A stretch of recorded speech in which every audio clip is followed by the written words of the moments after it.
दुनिया का सबसे आलूदा शहर इंडिया और मेरे कुछ चैलेंजेस। आपको इस बात का पता चल गया होगा क्योंकि पता ही जो लाहौर के अंदर रह रही हैं, पाकिस्तान के अंदर रह रही हैं, कि ये इस वक्त ब्रेकिंग न्यूज़ बनी हुई है कि लाहौर को स्मोक ने अपने शहर में मुबतला कर दिया हुआ है। पूरा शहर जो है वो स्मोक के अंडर आ चुका हुआ है। और ये रातों रात की बात नहीं है, ये एक जर्नी है जिसका हर लिहाज से हम हर अदारा जो है हमारा और जो भी इंस्टीट्यूट आप कह सकते हैं वो एक एक सफ़र तय करके अपने वर्स्ट तरीन शेप के अंदर पहुंचा, यानी अपने बुरी तरीन हालत में पहुंचा है। इसी तरह ये शहर भी इसी लिहाज से पहुंचा है। एक वक्त होता था और अभी भी है, अक्सर लोग भी कहते भी हैं लाहौर का नाम लेकर, जिन्हें लाहौर नहीं देखा और जमिया नहीं। और लाहौर जो है वो एक बगात का, एक सब्जे का शहर भी कहा जाता है। काफ़ी बाग वहाँ वहाँ मौजूद हैं क्योंकि मेरा अपना ताल्लुक भी लाहौर से है। हम भी जिस इलाके से हैं, आप जहाँ जिस इलाके में भी जाएँ आपको कोई ना कोई बाग जो है लाहौर के अंदर जरूर मिल जाता है। लेकिन बदकिस्मती के साथ जिस तरह बाकी इदारे जो हैं, हमारी इस्टेब्लिशमेंट ने, हमारे सियासतदानों ने, हमारी जो ओवरऑल जो ब्यूरोक्रेसी है, उन्हें हर चीज़ को तबाह और बर्बाद किया है। इसी तरह उन्होंने इस शहर की खूबसूरती को, ओवरऑल पाकिस्तान को तबाह और बर्बाद में आप कहते हैं कर दिया है और इस मकाम में पहुंचा दिया होगा। आप उसमें देख सकते हैं कि जिस तरह हमारी अदालतें चेक कर लें, वो दुनिया में वर्स्ट तरीन है। यानी हमारी अदालतों का जो निज़ाम है, उनकी जो रैंकिंग है दुनिया में सबसे कम तरीन के ऊपर है। जो हमारा अमनो अमान है, अमनो अमान की सूरत हाल भी आप देख सकते हैं कि 142 मुल्कों में से 140 के ऊपर है। और हमारे नीचे जो है वो माली है और नाइजीरिया है, जो अफ्रीका के कंट्री हैं। ये सब आपके मालूमात के लिए बता रहा हूँ ताकि आपको रेफरेंस के लिए ये आप कहते हैं जान सके। उसके अलावा आप देख सकते हैं कि हमारी जो पार्लियामेंट है, हमारी जमहूरी निज़ाम चेक कर सकते हो, जो अक्सर कहता होता हूँ कि बास्टर्ड डेमोक्रेसी है, नाजायज़ जमहूरियत है। हमारी स्टैब्लिशमेंट चेक कर सकते हैं, उनकी प्रायोरिटीज़ क्या हैं। हमारे पिछले दिनों कोयटा के अंदर भी जो धमाका वगैरह हुआ था, जो टेररिस्ट का वाक़या पेश आया, जो दहशतगर्दी का वाक़या पेश आया, उस तरह के हज़ारों वाक़े पेश आ चुके हैं। आज तक किसी बंदे की अकाउंटेबिलिटी नहीं हुई, किसी बंदे को उसका इल्ज़ाम नहीं ठहराया गया, किसी ने इस्तीफ़ा नहीं दिया, किसी ने उसकी जिम्मेदारी महसूस नहीं की या उस जिम्मेदारी को कबूल नहीं किया।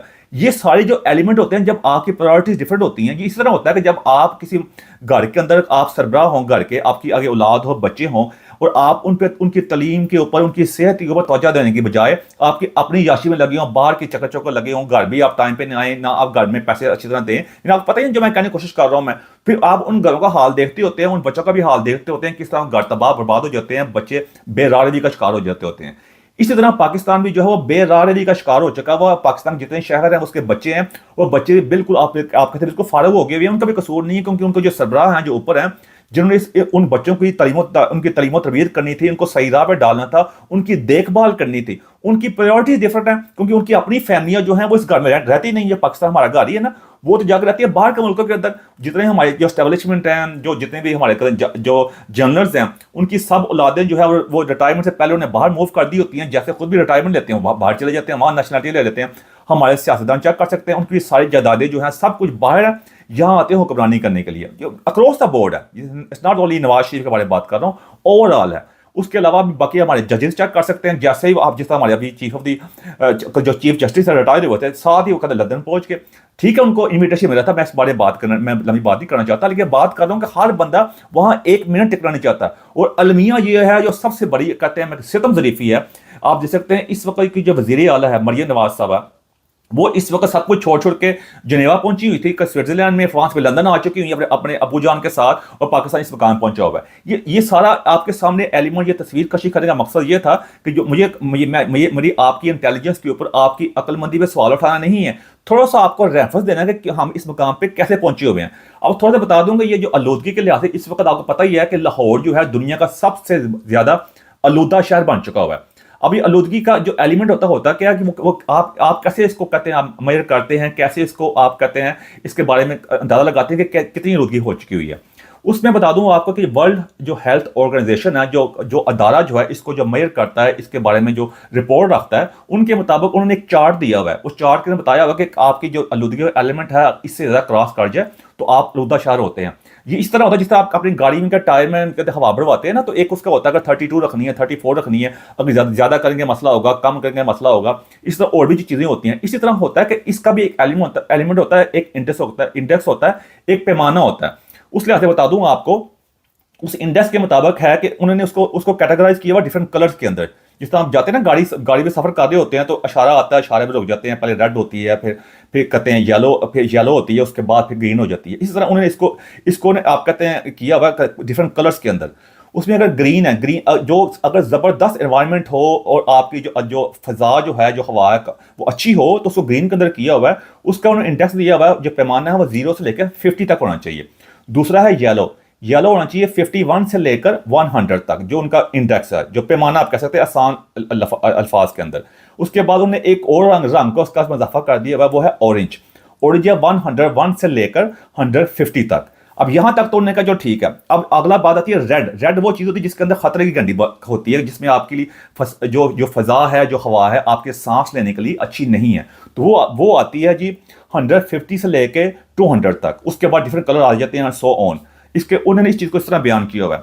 अब आप कहेंगे जैसे आपके लाहौर का क्या चक्कर है। लाहौर जो है इस वक्त इस इंडेक्स के अंदर 1000 को टच कर चुका हुआ है। यानी कहां उनकी रेड जो है, जो रेड उनकी जो लाइन है वो है 151 से लेकर 200 तक, जो रेड लाइन होती है। वैसे नहीं कहा जाता हमारी क्या इन्होंने रेड लाइन क्रॉस कर दी हुई है, यानी अपनी रेड लाइन याद है हमारी स्टैब्लिशमेंट को भी और हमारे जो ताकतवर हजरात हैं, लेकिन अवाम के साथ जो हो रहा है उसकी रेड लाइन का किसी को कोई ख्याल नहीं है। और वो रेड लाइन जो है उसका जो है थी वो 151 से लेकर 200 तक जो है वर्ल्ड हेल्थ ऑर्गेनाइजेशन के मुताबिक वो 1000 को भी क्रॉस कर चुकी हुई है। और कई शहरों के अंदर वो 2000 को भी क्रॉस कर चुकी हुई है, यानी 1000 से 2000 से ऊपर क्रॉस कर चुकी है मुल्तान के अंदर भी।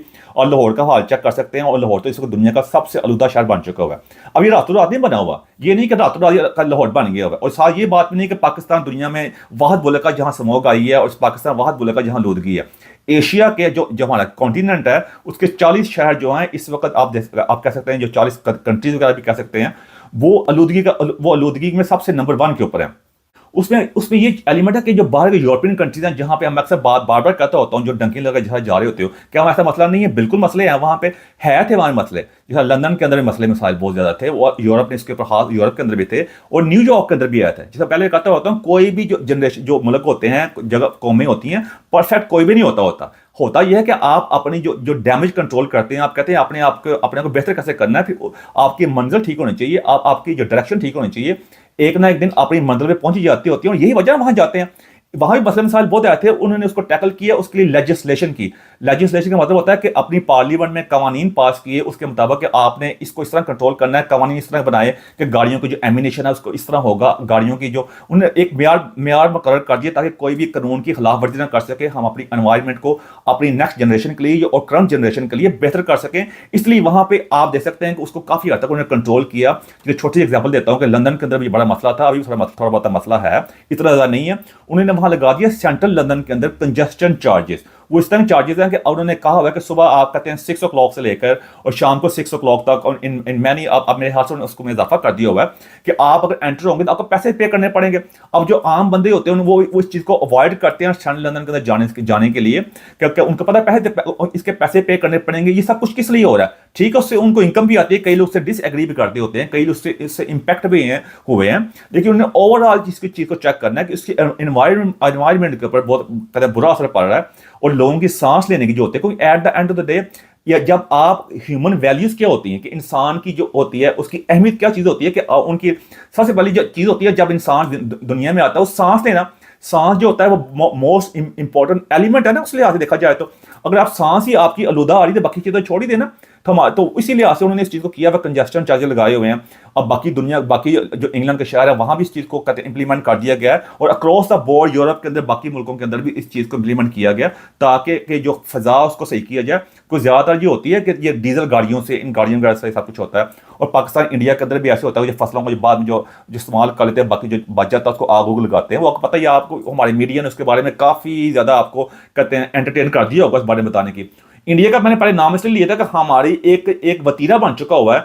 कोई बात ठीक भी होगी, लेकिन हमने तो हर चीज के अंदर ना जो भी मसला मसाले होते हैं हमने इंडिया का नाम लगा देते हैं। वो आसानी है ना, कोई और चीज़ मिली, इंडिया को अपना टारगेट रखो और सारा काम इंडिया पर डाल दो, ताकि अपने वो जिम्मेदारी ना आए। और यही चीज़ के अंदर आप चेक कर सकते हैं कि हमारा पूरी एक स्ट्रक्चर खड़ा हुआ है, हमारी करप्शन का, हमारी इमोरलिटी का, हमारी मुनाफकत का, आप कह सकते हैं हिपोक्रेसी जो है, वो सारा इस स्ट्रक्चर खड़ा किया हुआ है हमने झूठी किसी कहानी सुना के, जिससे हमारी यह है कि पाकिस्तान हमेशा रहने के लिए बना है। मुझे ये बातें बार बार करनी पड़ती है कि मुझे अफसोस का काम है ना कि मेरा ताल्लुक उसी शहर से है, उस मुल्क से, हमारा मुल्क का उस मुकाम पर पहुंचा दिया हुआ है, और पाकिस्तान हमेशा रहने के लिए बना है। 1971 में पाकिस्तान 2 तकसीम हो गया था।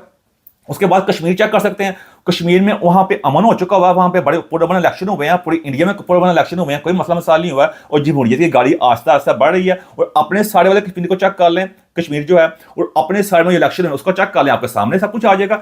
वो ही चीज आप इस स्मोक को कर लें। मैंने आपको सारी तमहीद जो पहले बांधी थी, जो अब भी मिसाल देने की कोशिश कर रहा हूं ना, मेरा मकसद ये है कि आप चेक कर सकें, उन दोनों को रिलेट करें आपस के अंदर, कि किस तरह हमारी जो जिस तरह जमहूरियत का बुरा बेड़ा गर्क किया है, जिस तरह मैं कहता हूं पाकिस्तान के अंदर जो है ना बास्टर्ड डेमोक्रेसी है, नजायज जमहूरियत है, उसी तरह का हमने अपनी ये फिजा जो है वही बास्टर्ड बना दी हुई है सारी, और जो नजायज बना दी है। नजायज का मतलब है जो काबिल कबूल नहीं है आम इंसान के लिए, उसी तरह की फजा बना दी हुई है। आप देख सकते हैं जो जिस तरह का जमहूरियत का हाल किया, जिस तरह का हमने लॉ एंड ऑर्डर का हाल किया, अमन व मान की सूरत हाल का हाल किया, हमारी अदालतों का चेक कर सकते हैं, पुलिस चेक कर सकते हैं, कोई इदारा ले लें आप, जहां पे हर जगह जाके करंट जो है इस वक्त जो फौजी जो हैं उनको लगा दिया गया है। ये जहां पे आप कह सकते हैं कि जो मेरिट का कत्ल किया जा रहा है हर लिहाज से, तो वहां पे ये चीज आम ही है। आपके सामने चेक कर लें, जो हमारे हुक्मरान है जो इस वक्त बाहर के मुल्क में बैठे हुए हैं, और हमारी जो करंट एस्टेब्लिशमेंट है, उनको इस चीज से है कि मेरी एक्सटेंशन जो है ना, मुझे 3 साल बाद इस पेनफुल टाइम से ना गुजरना पड़े, और मैं उसको पहले ही इसको स्ट्रीमलाइन कर दूं। उन्होंने अपने अपनी जो कहते हैं जो टाइम फ्रेम है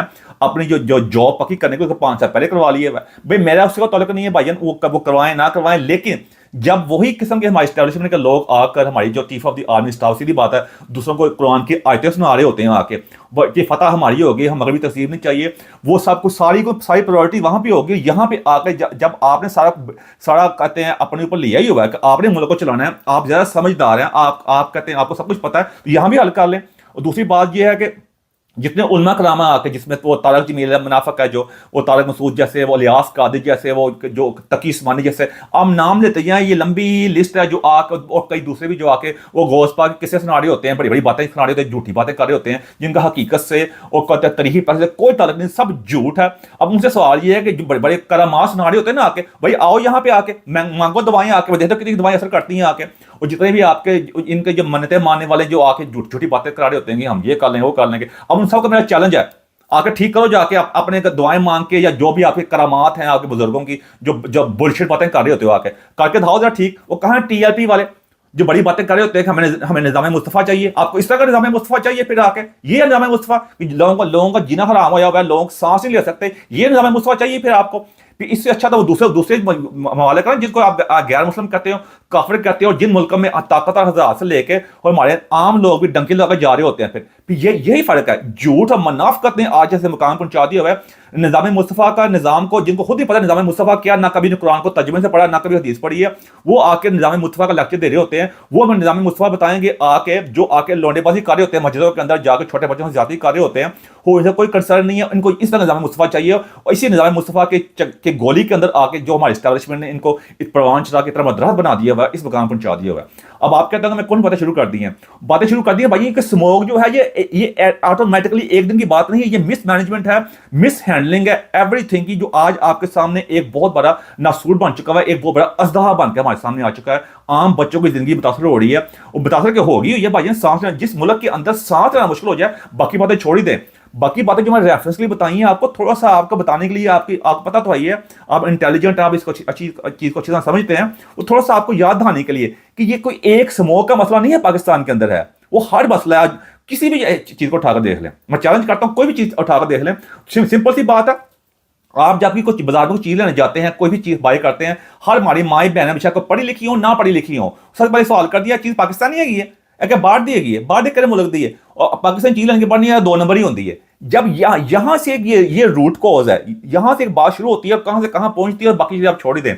अब इसके लिए हमें लेजिस्लेशन करने की जरूरत है। बातें मैं बैठ के बड़ी बड़ी कर सकता हूं मैं जाके। अब इसका हल क्या है? हल ये है कि भाई मुझे तो इसका कोई हल, जो जिस तरह बाकी चीजों का हमने आज तक कोई हल नहीं निकाला, को इसी तरह मुझे इसका कोई हल निकलता नजर नहीं आता। यही आस्था थोड़ा बाद में क्या होगा कि थोड़ा बहुत इसको हल, थोड़ा बहुत आगे जाके इसकी कमी हो जाएगी, इस इंडेक्स के अंदर जाके फिर कहेंगे जी हमने बड़ी कामयाबी हासिल कर ली है। वो कहते हैं ना पंजाबी में डंग टपाओ कम, वो डंग टपाओ कम जाके अब वो आगे निकल जाएगा, अब बात आएगा ही हो जाएगी। और कहते मतलब इसी वजह से आज काम पहुंच गए हुए हैं कि हर काम को हम फिक्स नहीं करते। यानी टायर है ना, वो टायर वो कई बार पंचर हो गया, पंचर लगा दिया, बार बार उसका थोड़ा कोई मसला नहीं है यार, आगे तक जाना ना, थोड़ा पंचर ला दे बस, नो प्रॉब्लम होगी, फिर पंचर लगा दो। वो पंचर लगा के वो टायर वाला इतना पंचर हो चुका होगा कि वो टायर अब चलने के काबिल नहीं रहा, वो आहिस्ता आहिस्ता वो कहते हैं गाड़ी को घसीट रहा है, वो घसीट इस तरह ले आता है, जब टायर जो होता है बिल्कुल पंचर हो जाता है, जब गाड़ी सड़क पर चलती है ना, वो आपको आवाज़ आती है क्योंकि वो रिम तो खराब हो गया होता है सारा, वो गाड़ी भी खराब होती है, सड़क भी खराब होती है। तो हमने वो गाड़ी को, पाकिस्तान की गाड़ी का वो हाल कर दिया हुआ है,